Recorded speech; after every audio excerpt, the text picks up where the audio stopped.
Good morning, or good afternoon, or good evening, wherever you're coming from. Welcome to this CSIS program, China's annual two sessions, Meaningful Reform or Missed Opportunities. I'm Scott Kennedy, Trustee Chair in Chinese Business and Economics here at CSIS. I'm delighted to invite you to this program to discuss China's recent legislative session.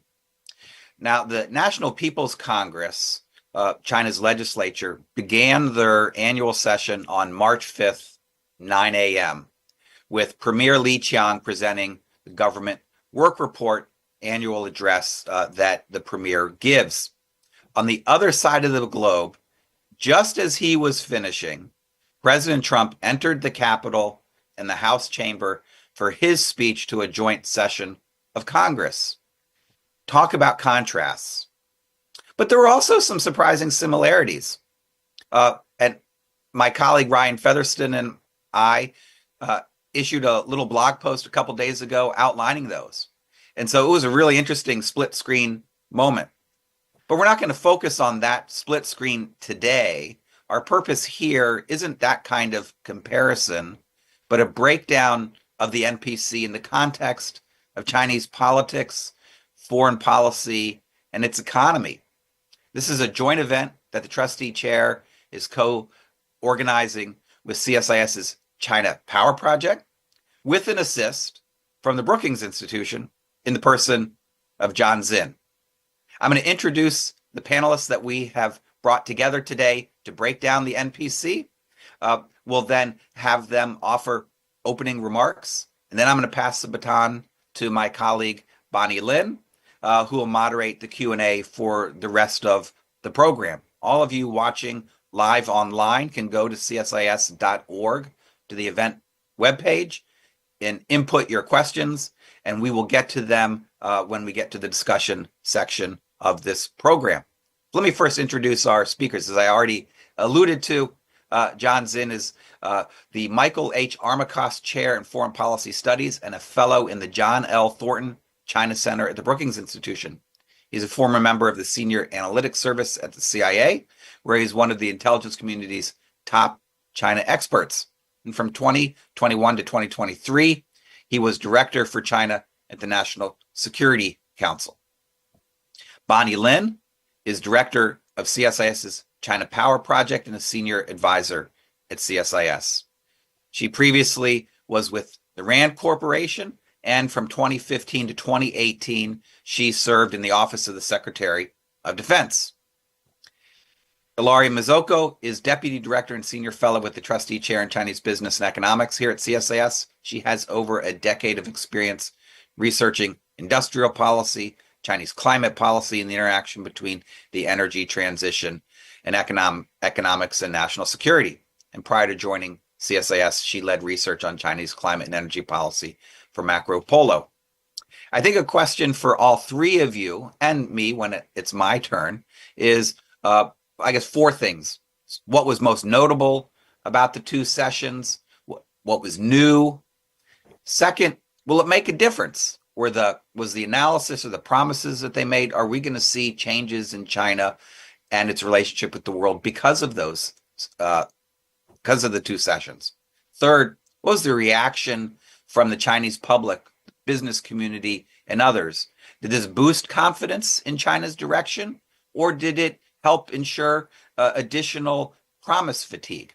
And fourth, we're a Washington think tank. A lot of our audience focuses heavily on the United States and U.S.-China relations. And so what does the two sessions mean for the U.S.-China relationship?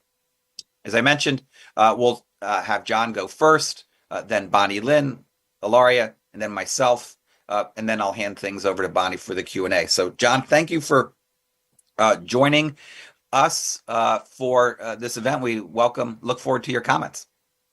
Great. Thanks so much, Scott. Thanks for inviting me to participate today, and good to see you all.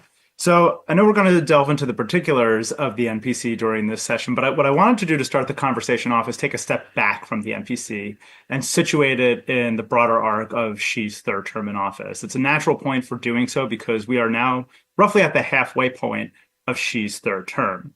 And from my perspective, the dominant storyline at least on the domestic front in Xi's third term, is about his handling of the economy, right? And I think the point of origin for understanding the story is really right after Xi started his third term and stated a dramatic U-turn on ending the zero COVID policy, right? And I think what's interesting in that moment is not just the trajectory of China's economy, but the trajectory of China analysis on this issue, right? I was very struck at the time that there were a lot of analysts, I think especially in our business community and in the finance community in particular, that kind of assumed that China's economic trajectory after zero COVID would follow a trajectory very similar to what the United States and other developed countries experienced, some kind of V or maybe even a W-shaped recovery, right? That after the end of zero COVID, that there would, of course, be a lot of disease and death, but after that, there would be a boost in the economy.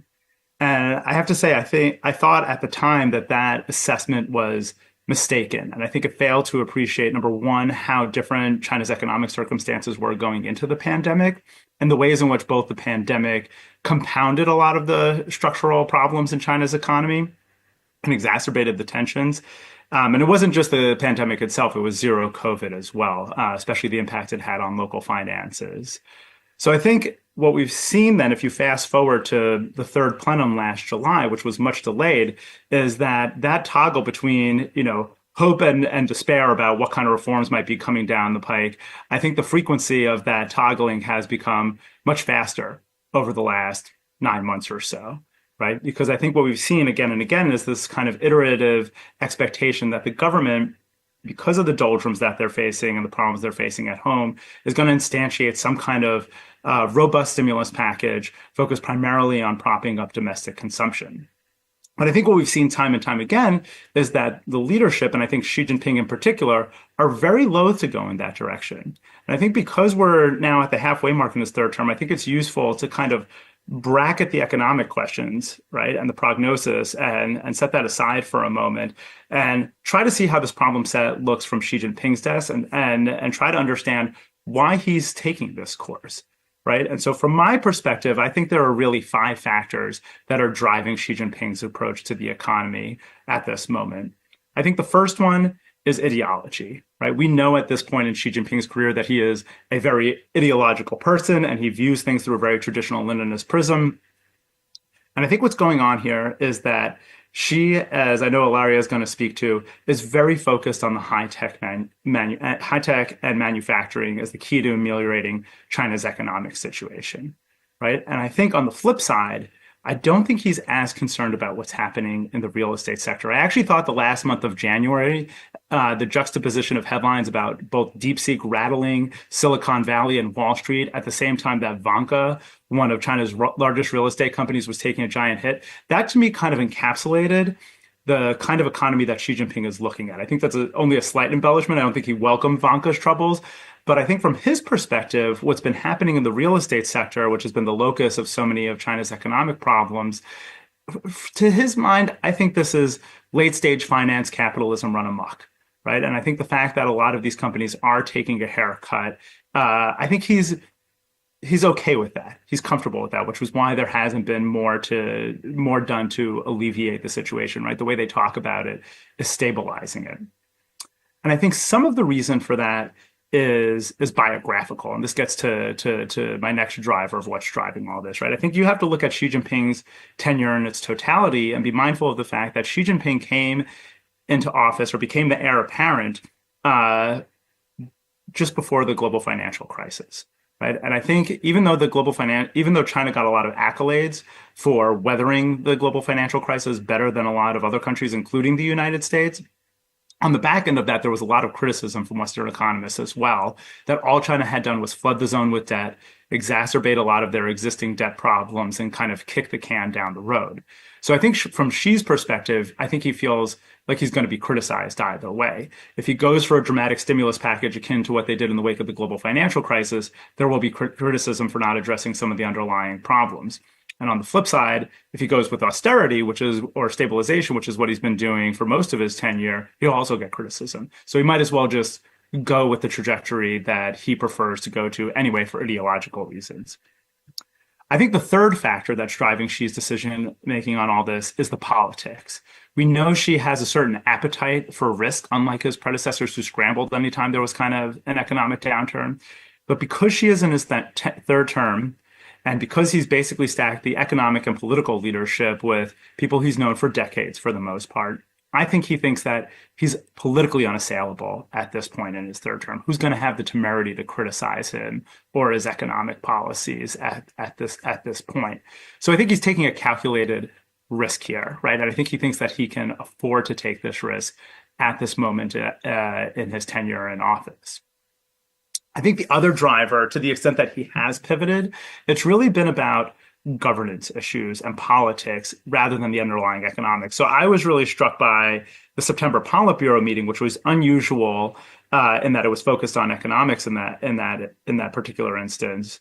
I think what drove that kind of mini pivot away from austerity to stabilization was not so much the economic data, which was bad, and there was mounting evidence of just how bad the situation was and how it was deteriorating. But I think what probably really got Xi's attention was that we started to see stories percolate inside the system starting in roughly the August timeframe, that it wasn't just that the localities were suffering from economic maladies, they were having trouble paying their party cadre. And I think at that point, I think it was probably a confluence of the two, but I think at that point it stops being just an economic issue and it starts to get to one of the core things that he really cares about, and that's the party's ability to exercise control over its members and its own cadre. I think lastly, the fifth driver, and I put it last because I feel like it's settled in as conventional wisdom at this point in the conversation, at least in Washington, is that she's also been averse to going for greater stimulus because he's saving his powder or keeping his powder dry for the ensuing trade war with the United States. And I think there's some merit to that. I think what's interesting is that some economists have pointed out, well, maybe the smarter play would have been to prop your economy up ahead of time and stimulate it ahead of time so that you go into a trade war from a stronger position. But I do think they are trying to keep some of the stimulus in reserve going forward. Now, I don't know if the tariffs that may or may not come down the pike in the coming months are really going to be enough, though, to get Xi off this trajectory. Right. And I think the reasons for that, there's a couple of reasons for that. I think one, I think the Trump administration set the bar so high by talking about 60% tariffs during the transition period that it kind of ignored China to anything that is below that, and they feel well equipped to manage it. But I also think if she has not changed course after all the internal pressures that have been mounting on this issue for the last 2.5 years, it's hard for me to envision a situation in which he suddenly changes direction decisively because of external pressure, right? I think he will be very loath to do that. And I think that's probably a natural point to conclude my comments and pass the baton back. Terrific. Thank you. Super, super framing. Let's go to Bonny Lin now. Thank you, Scott. I guess I'll just start by caveating, typically the two sessions haven't been a major platform for China to really focus on its foreign policy. But looking at both the government report as well as some of the speeches and press briefings on the margins of the two sessions, I think there are a number of themes that emerge, and I'll highlight 7 of them. I think the first is a more dire Chinese assessment of its external environment. So Li Qiang's government work report this year had a longer paragraph on China's external environment where it characterized, quote, changes unseen in a century are unfolding across the world at a faster pace. This is not a new phrase. She's used it before, but we did not see this in the 2024 government work report.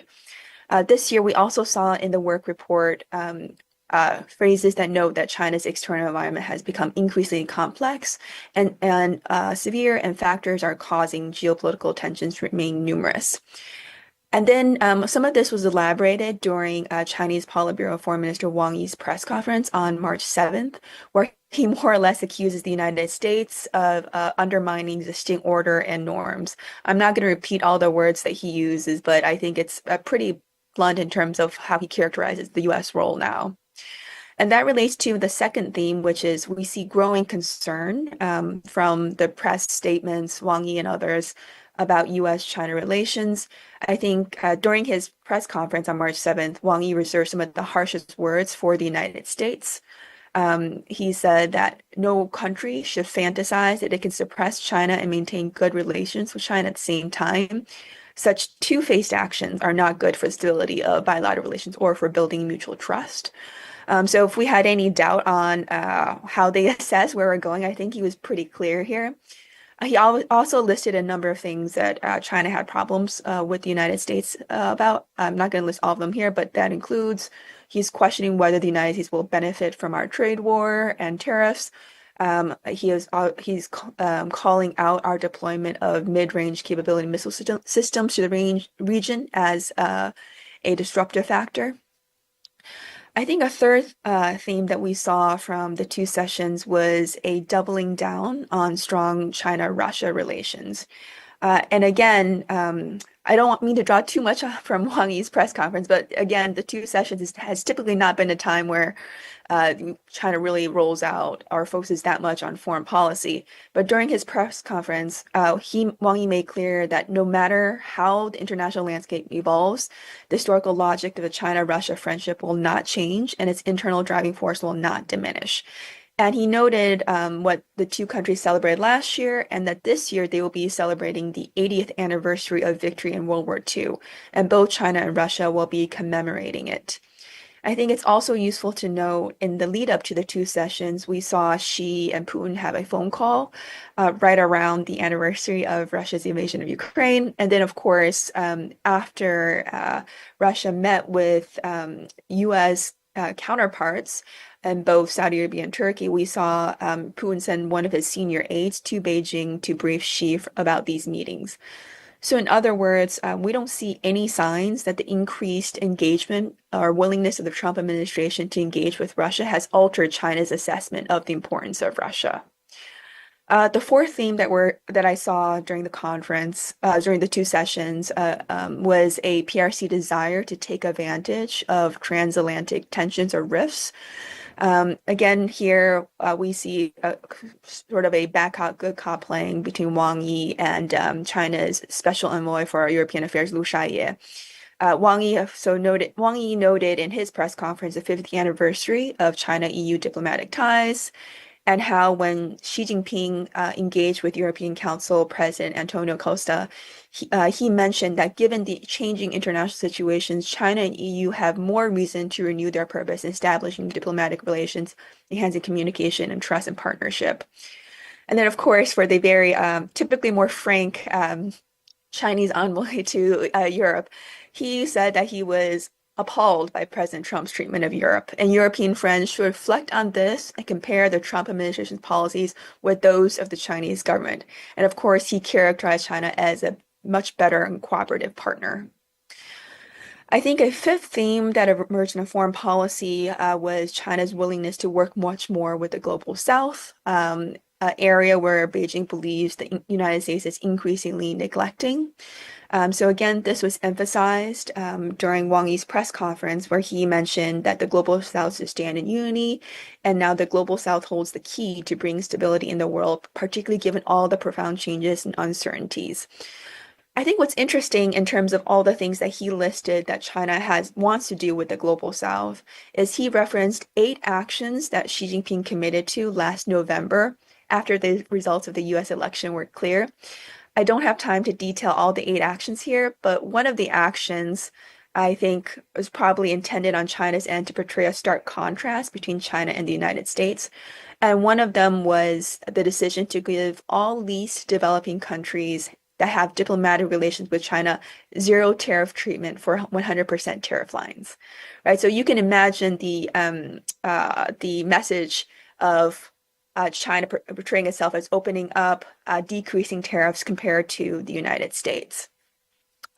A sixth theme I saw around the two sessions, but not actually specific to the two sessions, was a strengthening of China's policies towards Taiwan. Again, we did not see too much change in the Taiwan language in Li Qiang's government work report this year compared to 2024, but we do know that in late February 22nd and 23rd, right before the two sessions, China had its Taiwan Work Conference, and Wang Huning's speech showed a number of subtle differences in China's approach towards Taiwan. I'll just focus on highlighting 4 things I think that are worth noting. One is that when Wang was characterizing work on Taiwan. In 2024, he had phrases that mentioned China overcoming challenges and making progress on cross-strait relations. That was omitted in the 2024 speech, meaning that China may have said they have made no progress on Taiwan in the last year. And the second omission, which has made a lot more headlines, was omitting the reference to peaceful development of cross-strait relations in his current 2025 speech, which was in his 2024 speech. I don't think we should take this to mean China will use force to attack Taiwan anytime soon, but it does mean that China is likely embracing more coercive options or thinking through or more worried about instability in the Taiwan Strait. Two other newer areas of emphasis in Wang's speech.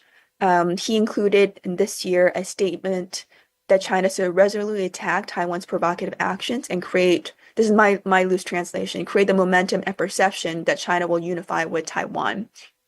And this differs from 2024, where he said that China should focus on attacking Taiwan's separatism. And it seems to me that the change from separatism to provocative actions is lowering the threshold for China to respond. And at the same time, Wang is giving the signal that China really must seize the initiative, because there was no phrase in his speech last year that focused on seizing or creating the momentum. The last thing I'll point out from on the Taiwan side was in Wang Huning's 2025 speech, he mentioned the need to resolutely oppose and check foreign interference. In 2024, his speech only mentioned checking foreign interference. He did not mention the word oppose. So what I worry is this suggests stronger measures on the Chinese end to push back against any U.S. assistance to Taiwan. And lastly, I'll end on just touching like three things I found interesting on the defense and PLA side. One is, as you're probably tracking, China is raising its defense budget by 7.2%. This is in line with prior year's defense spendings. But of course, given our assessment of the differences between China's officially declared budget and actual spending, we should anticipate that China's actual defense spending is probably at least 30 to 50% more than what they're announcing. It was interesting in the PLA section of the government work report, it referenced the need for deepened political rectification in the defense sector, which showcases a continued anxiety and worry that Xi Jinping has about both the loyalty of the PLA as well as how red his military is. The final thing I will flag with respect to the PLA is what I found really interesting, I don't quite know how to interpret it, is we saw unusual PLA military activity during the two sessions. We typically don't see the PLA engaging in much military exercise during the two sessions. But as the two sessions were occurring, we saw the PLA Navy conduct unprecedented naval maneuvers around Australia from late February until March 9th. So this continued well into the two sessions. It was almost a circumnavigation of Australia, which again, we hadn't seen before. The other thing to flag was similarly on March 9th, before the two session ended, China embarked on a joint naval exercise with Russia and Iran in the Gulf of Oman.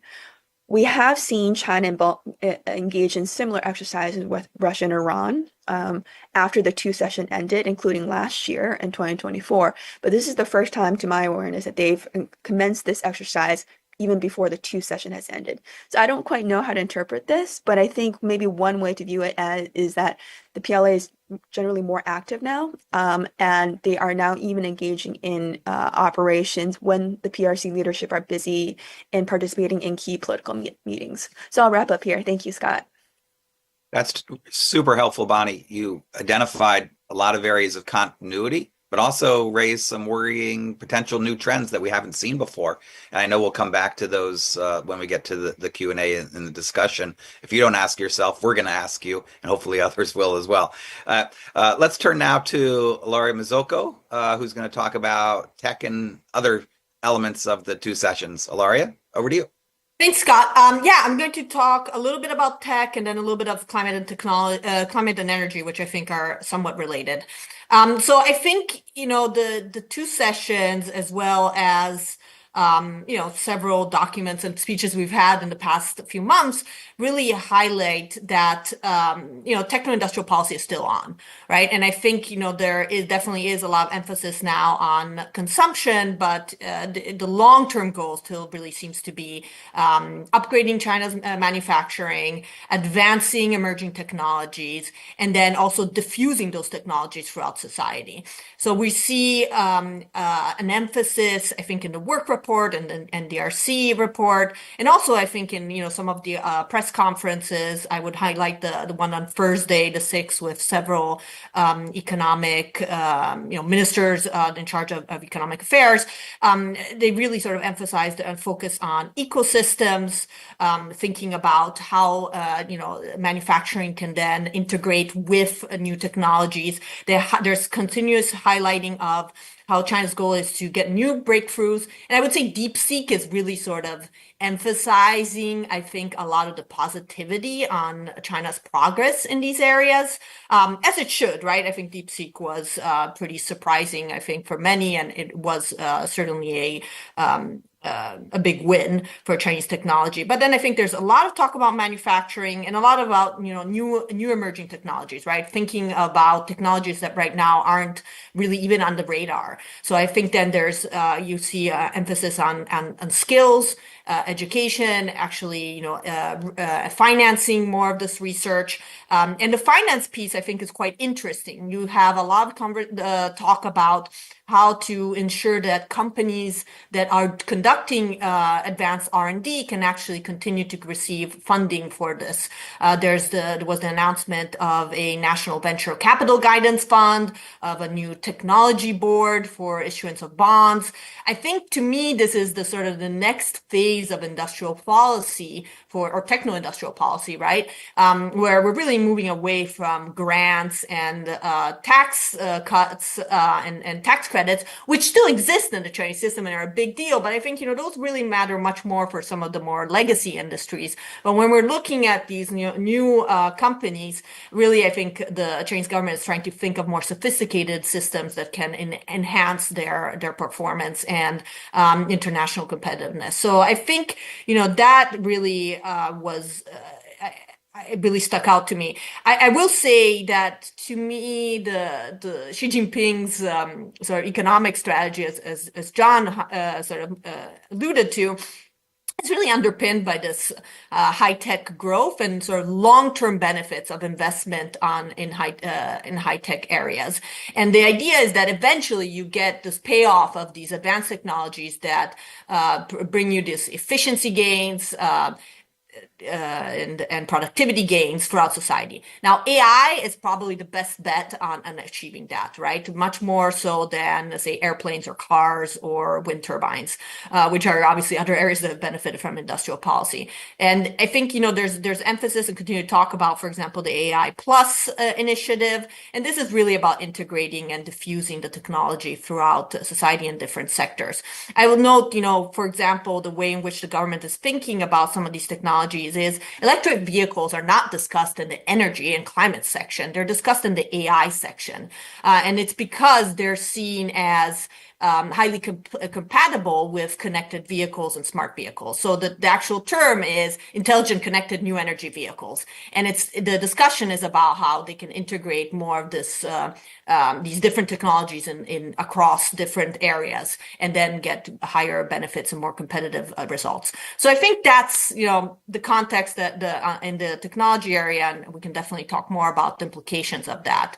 I will note that all the emphasis on manufacturing is quite strong. There's also quite an emphasis on exports, and they seem quite proud in the work report about China's growing share of international exports.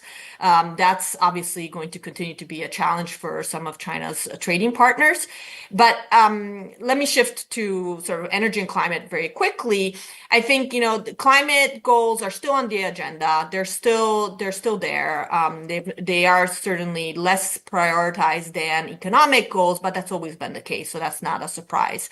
The context, though, for example, China's new energy intensity goal of 3%, is that China is likely going to miss both its energy intensity reduction goal and CO2 intensity reduction goals that were laid out in the 5-year plan. This is unusual. The Chinese government tends to set goals on climate that it knows usually that it can meet, and then it tends to overperform. That's at least the sort of the general stereotype of how this happens. And that's certainly happened for the deployment of renewables, the deployment of EVs, and these are areas where China has done very well. But when it comes to actually reducing, curtailing coal, which is the biggest problem here, it seems that they're going to continue to struggle, in part because you have that sort of potential negative impact on short-term economic growth.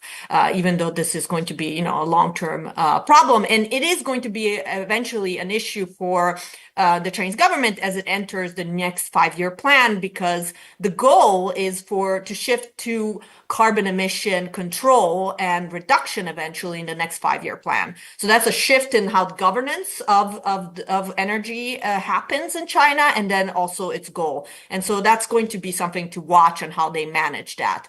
One thing that really stuck out to me and that I think matters a lot for trade is there was a whole paragraph on advancing peaking carbon emissions at the local levels or trials. So that's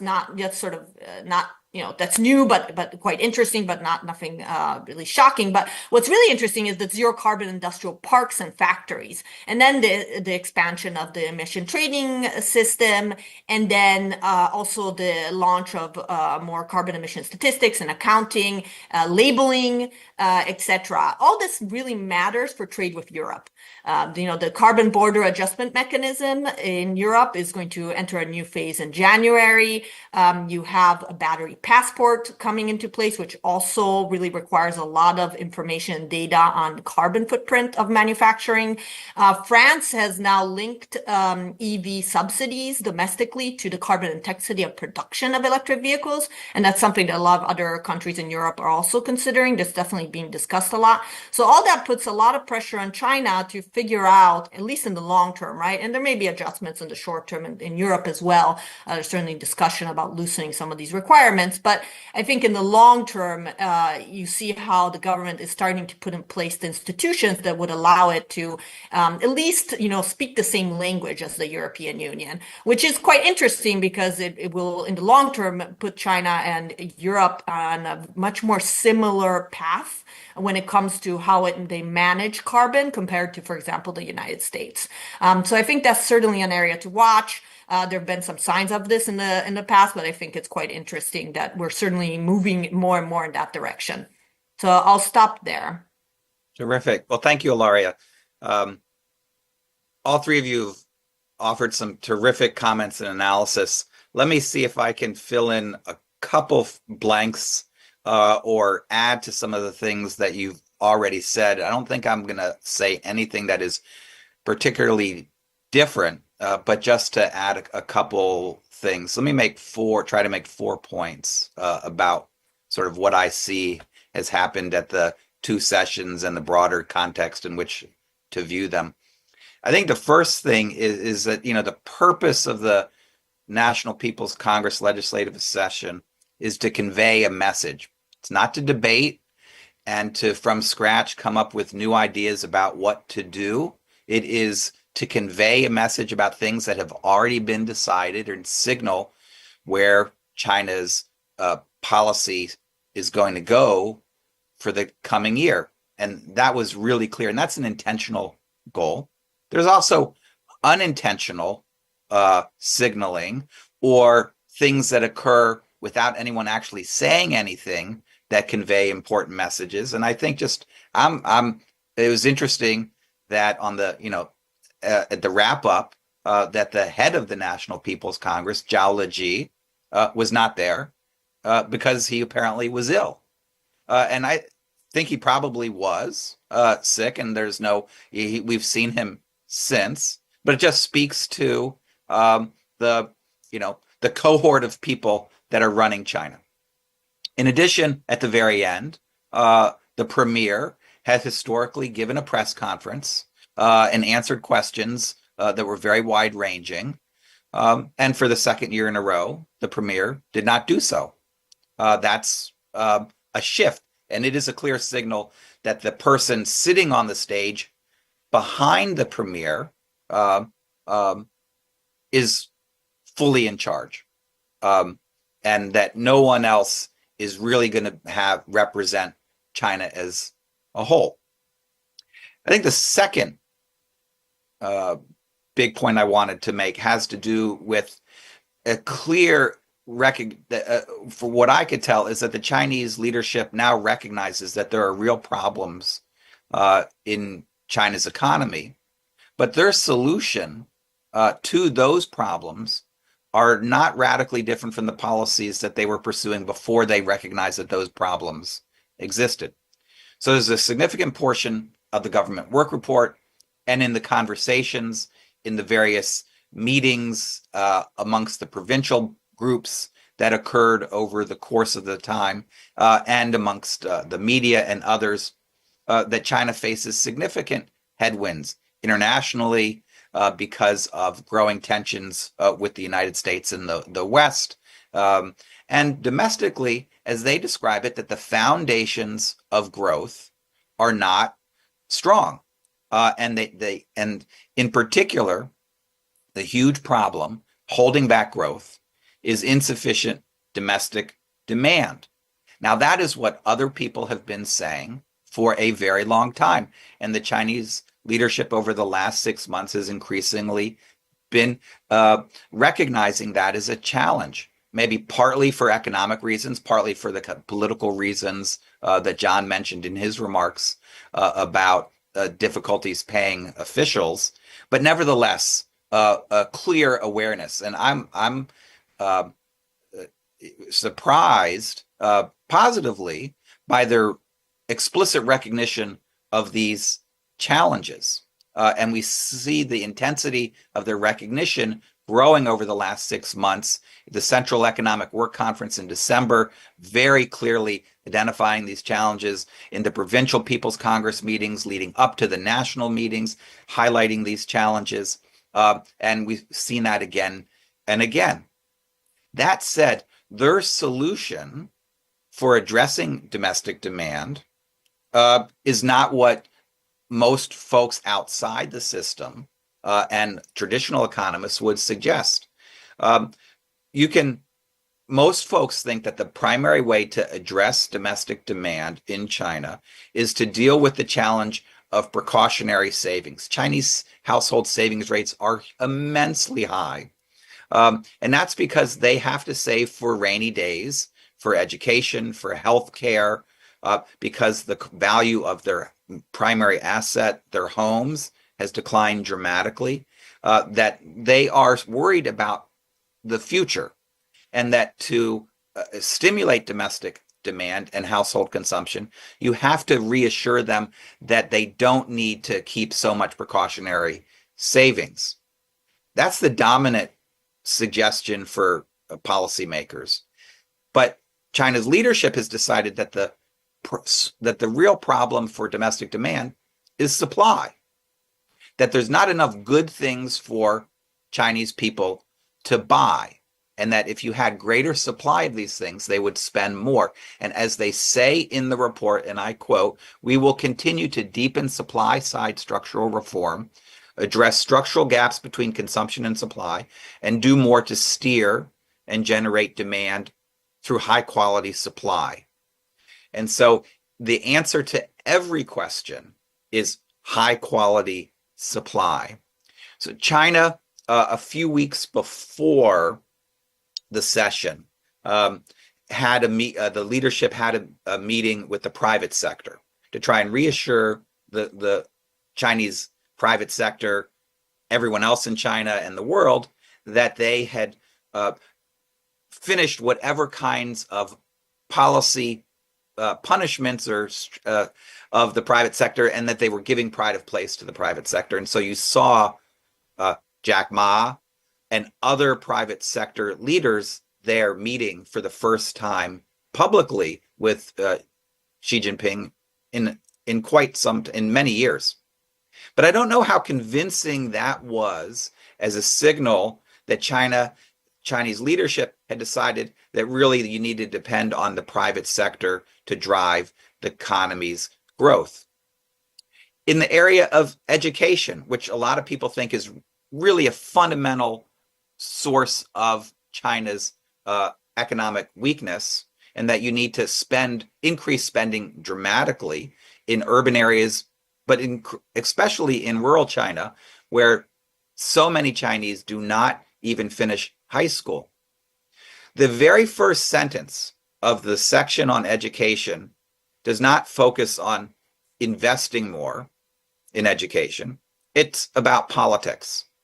And again, to quote, we will develop a 3-year action plan for strengthening education, will be drawn up and implemented. The project of fostering virtue through education in the new era will be fully carried out, and integrated reforms and new approaches will be adopted in the political education curriculum at all levels from elementary school to university. Now, they do mention other things, but that's oftentimes in Chinese documents, what they mention first is supposed to be the most important.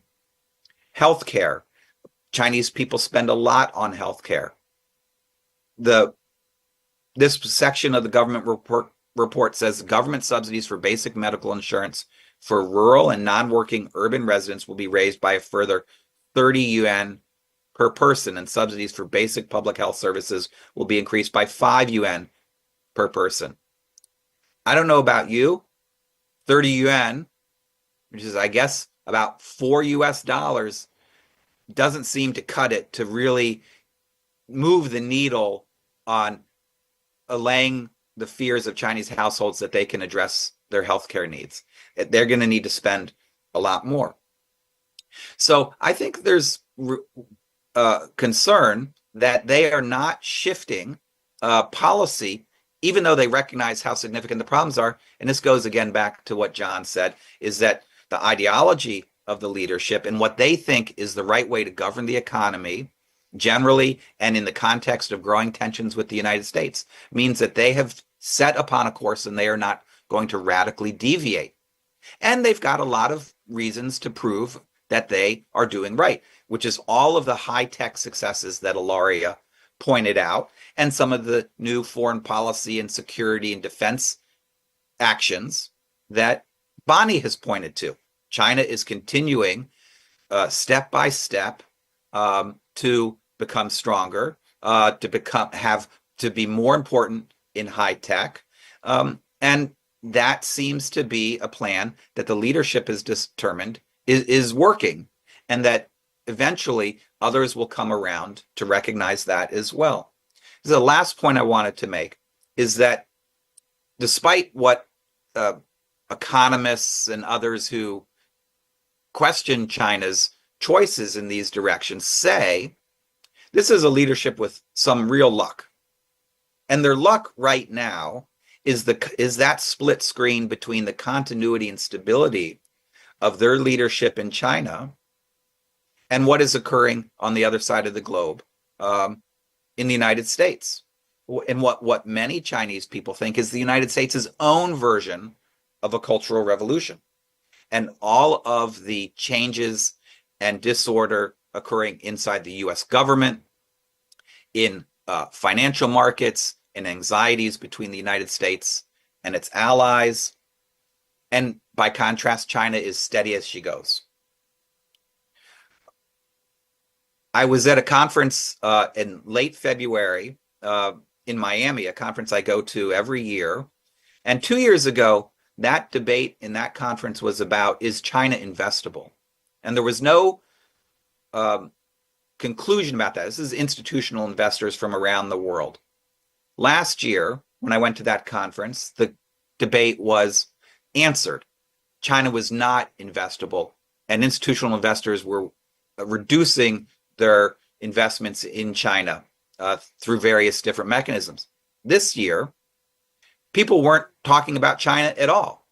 They weren't radically increasing their exposure to China, but China looked relatively stable compared to the country in which they were having these meetings. All of the anxiety was about the United States. And investors, whether they're institutional investors or companies that build and sell things, have to make choices, and those choices are all relative. And so without doing anything radically different, China looks better by comparison from where it was a year ago. And that may help China through 2025, which is going to be, I think, a difficult year. So whether it's because they've stayed the course when others, despite the disagreement that others have with them and their right to stay that course, or because of that new split screen where China looks different than it did simply because of changes in the United States and elsewhere, the leadership can count themselves as somewhat lucky. I don't know how long that luck will last because, again, from my perspective, they still need to adopt policies which really address that underlying issue of precautionary savings and really boost domestic consumption over the long term to rebalance their economy. That's going to be good for China domestically. It also helped China's relationship with the rest of the world, which is also growing frustrated by how China governs its economy and what it means for others. But nevertheless, right now, China's got a little bit more breathing room than one would have expected. So let me stop there, hand things over to Bonny Lin, who will manage the Q&A for the rest of the way. Great, thank you. Thank you, Scott, for these wide-ranging remarks and helping to fill in some of the gaps between the prior presentations. Maybe I can go back to the order that we spoke and first start with like two questions for John and then Ilaria, and then I'll move to you, Scott. I guess, John, what I would like you to weigh in on was some of what Scott had already mentioned in terms of missing geology, as well as what did you see in terms of did you see anything in terms of either leadership dynamics, presence, who was not there, folks who weren't there, like the choreograph of the actual leadership that really surprised you? Yeah, I would say nothing too surprising, honestly. I mean, I think as Scott indicated, the fact that the premier is not doing a press conference anymore is telling, and that it wasn't just a one-off last year, that it's really Xi Jinping large and in charge. And even though he has somebody like Li Qiang, who unlike Li Keqiang is somebody he he has worked with previously, right, and as part of his network, I think is telling, right, about just the further centralization as we get into Xi Jinping's third term. I think the omission of geology, I didn't see it as particularly remarkable, and I mean, I don't know that, I know rumors swirl whenever one of these guys goes missing, especially in such a conspicuous moment. But I think the reality is, and it's hard to remember this sometimes, is that these guys are just older. They get sick like the rest of us, right? Especially this time of year in Beijing. And so I don't, it's something to keep an eye on, but I don't at this point, kind of doubt the leadership's, statement that he just had a respiratory illness as implausible at this point, right? I think what's interesting, right, is that this is the NPC for, I think, us is a natural focal point for the conversation. But I think the reality is, I think in terms of China's policy trajectory, I think what's striking us is that it's not especially consequential, right, overall. I think there are some things where we see an amplification, right? And there are some, I think, as you put in your presentation, Bonny, there are some subtle shifts that we see in this document because it is an authoritative and it's an important document, right? But this is not going to be the point at which where we see something dramatic happen, right? And I think that is really telling. Or even in the past, you would see people register somewhat dissenting votes in some of these measures, right? That there would be some kind of rumbling beneath the surface. And even now, we don't see this. So this is much tighter. I think the last thing that's changed too that I would flag, and I'll credit Bill Bishop from Cynicism for pointing this out. This used to be a 2-week extravaganza, and now it's been truncated to 1 week, right? So it's shorter, it's tighter, then it's more tightly controlled than it had been in the past. And John, one of the things you mentioned under, I think, your fourth factor influencing Xi was governance and the role of the party. Did you see anything from the government work report or anything during the two sessions that showcased anything new in terms of enhancing party control over the bureaucracy or the government? Nothing jumped out at me in particular, honestly. I mean, I think what is striking to me really is less the shifts in this, and then as part of my homework for today's presentation, I went back and looked at the previous documents from the other key meetings over the course of the past year, going back to that third plenum. And what was striking to me even though there's been, as Scott indicated, intensification of acknowledgement and concern about what's going on the domestic front, what was striking to me reading them side by side again was the remarkable continuity, right, across those documents, right? There has been that steady as you go kind of consistency for the last 9 months or so.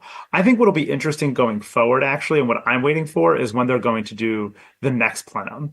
That was one of the striking things that happened last year was the third plenum was actually supposed to happen roughly 6 months earlier, and it got postponed till July, right? And there was supposed to be a fourth plenum last fall that would focus on issues like party building that are near and dear to Xi Jinping's heart, right? And there's been nary even a rumor about that, right? And to get the whole political, this is kind of a separate conversation, but to get the whole political cycle back on track, you would need to have 2 plenums this year, right?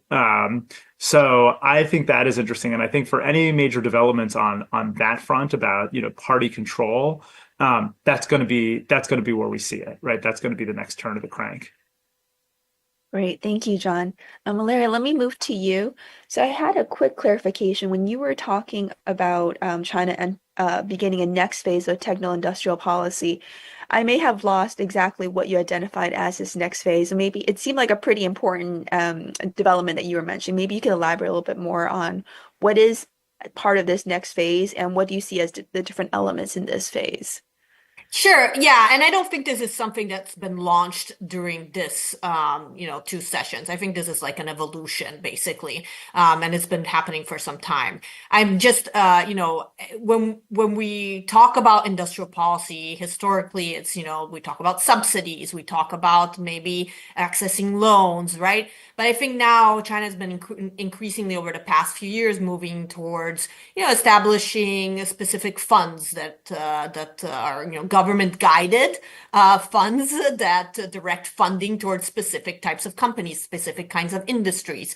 And I think we've just seen more and more emphasis on this, right? And so I think the launch of a new type of fund and the launch of this new technology board that's supposed to facilitate the issuance of bonds to fund science and technology research, and then more talk about allowing certain companies to list, even if maybe technology companies to list on the stock exchange, and there just was like a lot of detail on the financial side of things and how to get that funding, which I think is both in terms. It's meant to provide a more sophisticated system of support. I think it also suggests that the government just can't keep providing money directly to companies, and it wants to figure out different ways of providing support.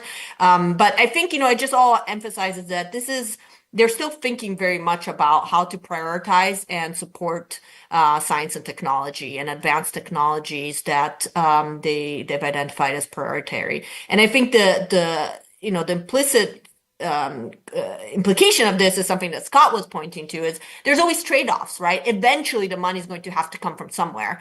And, if this is not generating growth, that money is probably going to be coming from budgets that could be going towards education, rural development, health, right? It always has to come from somewhere. And, most other countries are talking about these trade-offs explicitly. Certainly, I think, in the United States, there's been a lot of talk about, what fiscal constraints mean in practice when it comes to budget cuts. European Union is in the process of discussing, right, if they increase defense spending, does that mean they have to decrease welfare spending or spending for the green transition? And so I think, in China, that's, even though maybe that's not explicit, that must be happening somewhere, right? Because we know growth is not going to be at the levels where it allows, continuous increased spending on everything at all times. Even though we do know they have a lot of fiscal capacity, right? They're going to have, loosen up a little bit, right, et cetera. But I think we all know that they're not going to loosen up enough to actually, open the floodgates and fund everything as much as they will probably need to. I think that's a good segue to a second question I have and related to what you mentioned. Did you see any mention or any discussion in the 2 sessions? And again, I didn't pay attention to this, on how China will be dealing with its debt, particularly its ballooning local government debt. Well, they've been trying to address this for some time, and I'm sure Scott will have more to say about this. But I think, it has been a problem for a long time, and it's probably going to continue to be a challenge, right? And again, local governments are the big implementers of industrial policy traditionally in China, and so that's part of the challenge, as well as, they finance a lot of things like in terms of welfare, et cetera, right? And I think, John also alluded to this, right, with the challenges funding actual cadre salaries, et cetera. But I think one thing to highlight, and this was in the third plenum, was and rethinking, taxes at the local level. And I think you did have some more details on that came through here. And there was, a more of an effort of increasing transfers at the local level. I don't think any of this is revolutionary, right? I think it's always incremental changes. It might help at the margins. I don't think it changes completely the incentive structures, or it really sort of is going to completely change how local governments are run. But, it would be technically a step in the right direction. Thank you. And Scott, over to you. I think we only have a couple minutes left. And I guess a big question I have for you, and this relates to how John opened up this panel, talking about how China is I guess, preparing for a trade war. From your perspective, I know there's a ton of things mentioned in the two sessions. What would you rank as the top actions that China is doing that it's being showcased during the two sessions as steps as preparing for a trade war or preparing to counter or shield itself from tariffs, U.S. tariffs? Sure. I think the number one thing that they're trying to do is convey a message that they've got it all under control, that they're unhappy with the United States. They think the U.S. is wrong, but they're not freaked out. I think the first time around, President Trump's shock and awe shocked them, and they displayed that shock. And I think that affected public confidence and also the confidence of cadres and others. And I think that they're trying to avoid that kind of problem, to say that the U.S. is acting inappropriately. It creates problems unforeseen in a century, but they can manage this. So I think conveying confidence is signal number one. I think signal number two is that they're going to depend less on the United States to drive their economy. They're going to expand domestic demand. They are opening up their economy, expanding ties with the rest of the world, investing in high tech, all the things that Ilaria pointed out, and that if the U.S. decides to go down that pathway, they will be fine regardless. I think that's the number one message in the context of the relationship. China's stock markets have actually improved and gone up finally for the past few weeks. And I mentioned those investors in Miami who have this different view. And I think for a while that may work. In a couple weeks, China's going to hold their annual China Development Forum. It's run by the State Council's Development Research Center Foundation. And global business will be there, showing up in force to, I think, say, we've got confidence in the Chinese system, and we hope you have confidence in us, despite all of the punching that may be going back and forth between the United States and China. So I think those are the main messages. Now, whether they're ultimately convincing, we will have to see. But for the moment, I think the leadership could walk away thinking, you know what, although the NPC is not where they're going to change policy and announce really radical changes, they can check the box and say they did enough. Just one little minor follow-up. I think the answer to local government debt, one word, bonds. Lots of bonds. Bonds. They're going to issue lots of bonds. They're not going to do what property taxes and other radical changes to really give localities fiscal capacity to address what they do, or take those responsibilities away and take them back to the central government. So bonds, more bonds, that's where that's the solution, the core solution for the moment with local governments. Great, thank you. I think in the interest of time, we'll need to wrap up here, but I think we had a pretty wide-ranging discussion, everything from what drives Xi Jinping to China's industrial policy, climate change, to really how to interpret the two sessions as a whole, as well as some of the foreign policy implications. Obviously, there's, as Scott was alluding, things are moving pretty fast in DC, and I would expect similar fast movement or potential reactions on the Chinese side. So this is a space that we'll continue to watch very closely, and hopefully we will reconvene, perhaps the four of us, in a couple of months as we evaluate China's development in the coming months. So thank you, Scott, John, and Ilaria, and thank you, the audience, for joining us today. We'll wrap up the program here. Super. Thank you, Bonnie, and thanks everyone.